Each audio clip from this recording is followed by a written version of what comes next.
acknowledging your results with gratitude and generosity. And the affirmation for this principle is, I am deeply thankful for all that I've received, and I enjoy giving to others in the spirit of love and service. This is a very important part, not only of being able to show up in your life what it is that is the fulfillment of your heart's desire, but it is also a beautiful way to begin living your life every day. There's an old saying that says, if you're not generous when it's hard, you will not be generous when it's easy. And generosity isn't necessarily the giving away of what you have, but it's more of an attitude of spirit, as is gratitude. So there are really three components to this eighth principle. The first is gratitude, the second is generosity, and the third is service. Let me take them one at a time here. The first is gratitude, and I remember reading a book a few years back by a friend of mine. His name is Dan Millman. I believe Dan has a program with Nightingale Conrad. He's a wonderful speaker, and he wrote a book called The Way of the Peaceful Warrior. And in The Way of the Peaceful Warrior, he had this character who was an enlightened kind of being. And in Dan's book, The Way of the Peaceful Warrior, this character's name was Socrates. And Socrates was this fellow who worked in a gas station, but he could do all of these bizarre kinds of things. He could jump up onto a roof 14 feet in the air by just transporting himself. And he had this ability to make himself disappear and to change his shape and do many of the things that most of us, because most of us are cookie thieves, believe somehow that we can't do these things, and we know a truth. And we are attached to that truth, that this is the only dimension there is, and there are no other dimensions that I can get involved in or peer into, because my senses have told me this. And we've come to put an extraordinary amount of faith in these senses, which mislead us all the time about reality. So Socrates was one of these people who was living in a different dimension, a different level of consciousness. So Socrates tells his student to go out onto a rock and sit until he can think of something important and come back and tell him something important or something significant, I believe it was. And he goes out there, the student goes out there, Dan, he's telling his own story, and he sits there on a rock. And he sits there, and every time he thinks he's got something that's really important, then he thinks about telling Socrates this, he realizes how unimportant this is. So after sitting there for a long period of time, and finally, after going to Socrates and telling him things, and Socrates says, no, that's not important. Back he would go to his rock. And he did this 2 or 3 times. No, that's not significant. He'd go back to his rock. So finally he came and he said something, and Socrates said to him, you've got it. You have discovered something significant. And that something significant was, he said to him, there are no ordinary moments. There are no ordinary moments. And Socrates said, yes, that's significant. That is a great teaching, a great learning. And that's really the essence of gratitude. The essence of gratitude is understanding that every moment of your life is something to be grateful for. And that everything that shows up in your life is something that you will want to be expressing a sense of gratitude about. I speak often about how we take things for granted, and taking things for granted is one of the obstacles to having an attitude of gratitude. Taking things for granted very often, I've often said that I think we should have special days every year in which we appreciate all the different aspects of our being.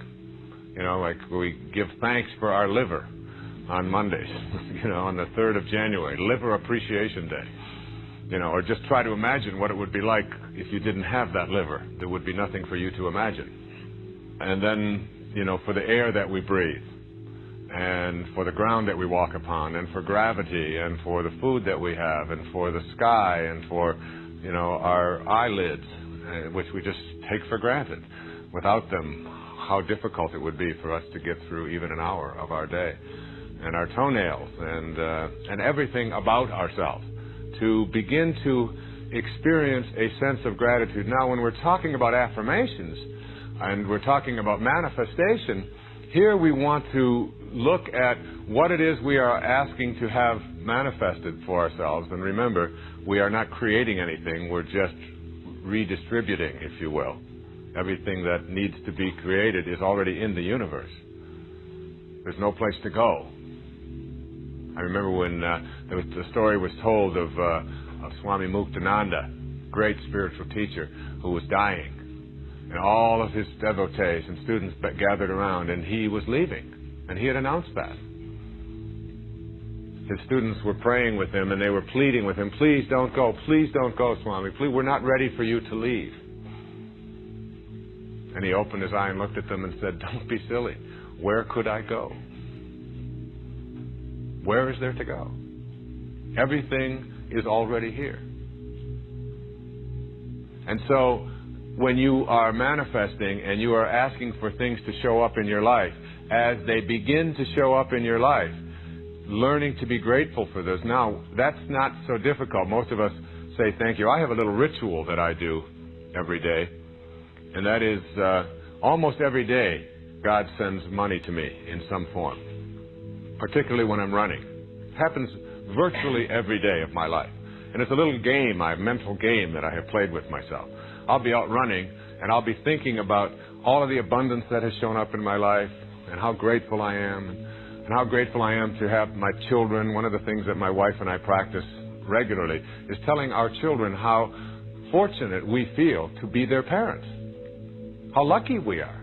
Not how lucky they are to have us as parents, but how blessed and how grateful we are. And I'll often pick up my little boy or one of my little girls and just put my arms around and say, I am really lucky to have you. I'm really blessed to have you show up in my life. I feel that way about all my children. And having that kind of attitude is something that I do with everything that has shown up in my life. Because I lived a big hunk of my life without a lot of abundance, with a great deal of scarcity. But even while I was living in scarcity, there was never a sense of poor me, or I wish I had more, or even looking at other people and saying, they've got it and I don't. That attitude keeps you from being grateful for what you have. Even as a child, I didn't learn to say, oh, they've got a Cadillac and we have to drive around in an old Chevy or something. There was a sort of an internal knowing that you haven't earned a Cadillac. That isn't something that you even think about as being yours.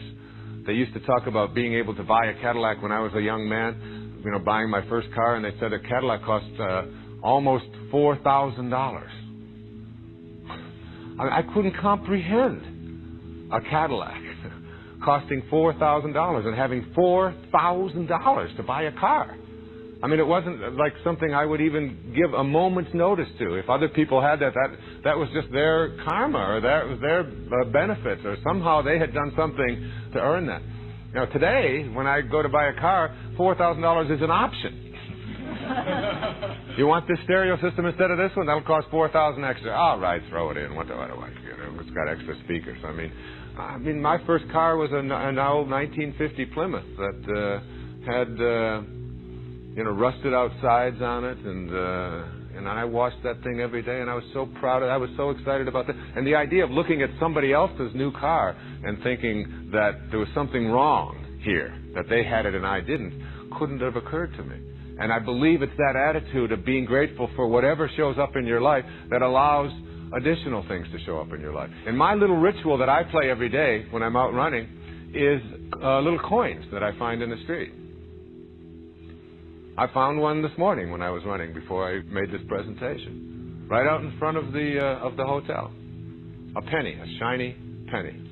And I have I've never admitted this in public before, but I have a large jar of coins that is hidden behind, in a bookcase, behind a whole, nobody knows where this is except myself. And this contains all of the money that I have found in the last 20 years. And it's a huge amount of money.